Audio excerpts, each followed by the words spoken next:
O que significa ser maçom? O que é isso? A maçonaria, na verdade, eu preciso contar a história do que é maçonaria para você entender. Né? Eu não tenho como fazer com que você entenda sem entender como chegou a maçonaria até os dias de hoje. A maçonaria, na verdade, ela é uma instituição que começou a trabalhar na Idade Média. A instituição como a gente conhece hoje. Quando houve a ruptura o rompimento, quando acabou o Império Romano, todo mundo sabe que Roma antiga, o Império Romano detinha um conhecimento da área da construção absurdo. Tanto que nós temos obras feitas pelo Império Romano até hoje que estão em pé. Aquedutos e castelos, temos lá o Coliseu em Roma e várias outras obras que estão ali. E quando o Império Romano ruiu, a Europa entrou numa época de Era Negra, que se chama, que foi a Idade Média. Os povos, as pessoas se juntaram em pequenos feudos e você tinha lá o dono da terra, que era o senhor feudal com a sua família, e camponeses que ficavam ali trabalhando em troca de proteção. Era um trabalho escravo, porque você nascia, morria e vivia vivia e morria naquele local, trabalhando para o senhor feudal. Então, na plantação e fazendo o trabalho para a família toda. Mas nesse meio de social existiam aqueles que, na época de Roma, conheciam e tinham conhecimento da arte da construção. E essas pessoas, então, eram uma casta à parte daquilo que existia na normalidade de feudos. Então, era um grupo de pessoas, eram guildas de pedreiros livres, né? Franc-maçon é pedreiro livre em francês, Freemason, que é em inglês. Então, eles tinham essa associação, essas guildas, que se reuniam para trabalhar e eram contratados pela igreja para construir monastérios, catedrais, construir pontes e tudo o que a igreja precisava na Europa. Então, e eles não se sujeitavam às leis do feudo onde eles trabalhavam. Eles sujeitavam-se diretamente ao Papa. A relação igreja e maçonaria, que é a arte de trabalhar na construção, né, que são pedreiros, era uma relação de assim, eu contrato você faz o trabalho que eu estou pedindo. E chamavam-se então pedreiros livres. Por quê? Porque você, fora do senhor feudal, era a única instituição, eram as únicas pessoas que podiam andar pela Europa livremente.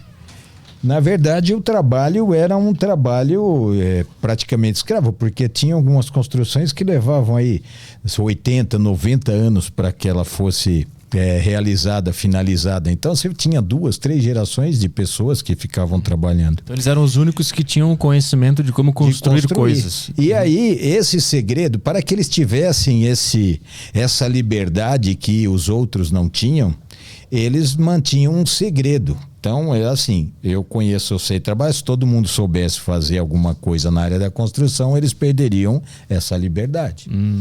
Então o segredo que a gente detém hoje na maçonaria, na verdade, é uma tradição desse tempo. A maçonaria foi assim operativa. Até 1666, em Londres, teve um grande incêndio que destruiu uma boa parte da cidade, quase a cidade inteira.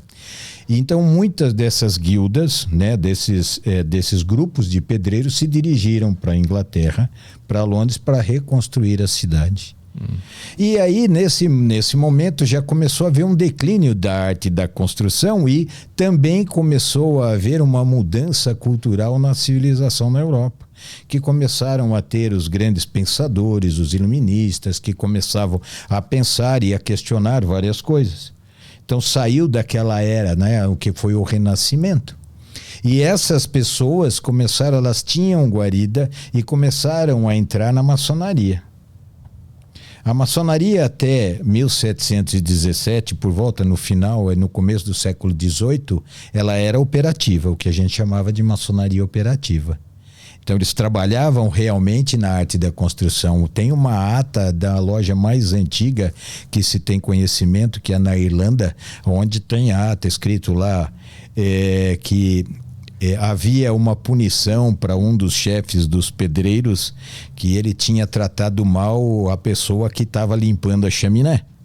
Então era uma loja maçônica. E loja maçônica, por exemplo, que tem o nome de loja, é um significado fonético que para similar ao que é em inglês. Porque loja, na verdade, ela vem de lodge, que em inglês significa alojamento, que é onde ficam os pedreiros quando eles estão no canteiro de obras. Até hoje é assim, né?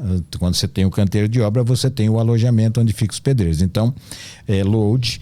Então, eles ficavam ali e eles eram pedreiros que trabalhavam na pedreira mesmo. Cortava pedra, tinha gente que conhecia a arte do metal e trabalhava e construíam as catedrais e as igrejas e tudo. E com o declínio desse trabalho de construção, porque o conhecimento foi expandindo. Aí começaram a colocar para dentro da instituição pessoas que pensavam, esses pensadores, essas pessoas que tinham ideias de liberdade, de respeito, que começou a mudar a ideia do mundo. E saiu, então a Europa começou a sair daquela idade das trevas e começou a ter o renascimento. E essas pessoas começaram a ingressar na ordem. Por quê? Porque a maçonaria, ela dá liberdade para quem quiser de pensar livremente. Ela respeita a liberdade de pensamento. A gente tem essa visão. E a maçonaria passou de operativa para especulativa. Então nós começamos a trabalhar a parte filosófica.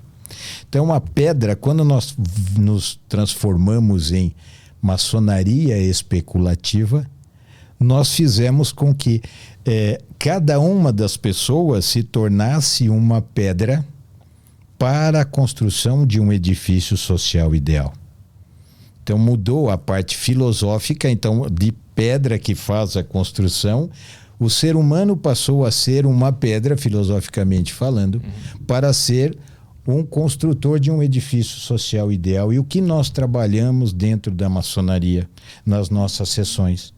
O lapidar, que a gente chama o lapidar a pedra bruta. Você, quando trabalha a pedra, simbolicamente, você está tirando arestas para que na construção as pedras fiquem bem justinhas para construir o edifício. Então hoje é um grupo de desenvolvimento pessoal. As pessoas, a gente trabalha a nossa moral, os nossos trabalhar virtudes, de ser uma pessoa realmente que busca ser diferente no meio social.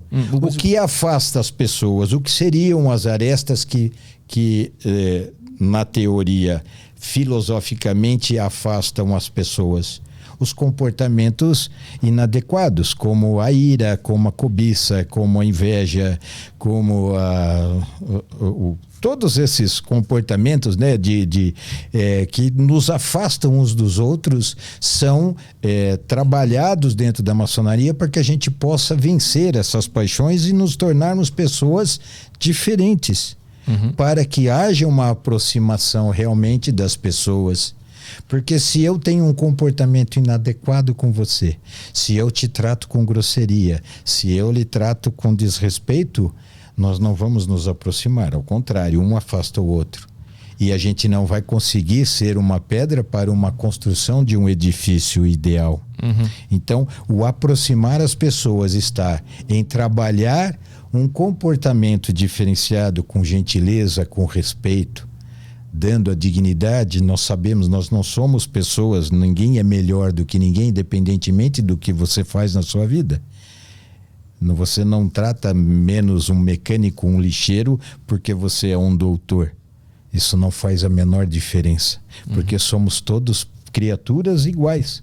Somos seres humanos iguais, independentemente de cor, de raça, de credo, de religião. E a gente trabalha isso dentro da maçonaria. Existe perfeição dentro da ordem? Lógico que não. A maçonaria é composta por homens, é composta por pessoas, e todos nós somos seres falhos. E ela nos ensina a entender que através do conhecimento, do autoconhecimento, quando nós sabemos que somos seres falhos, a gente pode corrigir. Se você acha que você é uma pessoa perfeita, você não vai evoluir. Então a maçonaria hoje é um grupo de autoconhecimento, um grupo para as pessoas melhorarem. Sim.